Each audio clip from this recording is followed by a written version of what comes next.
સાબરકાંઠા જિલ્લાના પ્રાંતિજ ખાતે રહેતા 4284 કડવા પાટીદાર સમાજના વડીલો દ્વારા પવિત્ર શ્રાવણ માસના મહિનાને લઈને મહિલા ભજન મંડળની બહેનોને ભોજન કરાવ્યું હતું। તો ભજન મંડળની બહેનો દ્વારા વાડી ખાતે ભોજન બાદ ભજન કીર્તન કાર્યક્રમ યોજાયો હતો।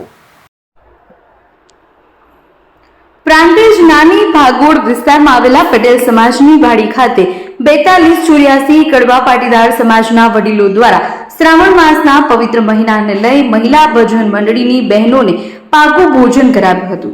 તો ભજન મંડળની બહેનો દ્વારા ભોજન બાદ વાડી ખાતે ભજન કીર્તન કાર્યક્રમ યોજાયો હતો, જેને લઈને વાડી સંકુલ સહિતના વિસ્તાર ભક્તિમય બની ગયો હતો અને ઉપસ્થિત સૌ કોઈ ભજન સાથે ભક્તિના રંગે રંગાયા હતા। જીલ રાવલ, પ્રાંતિજ।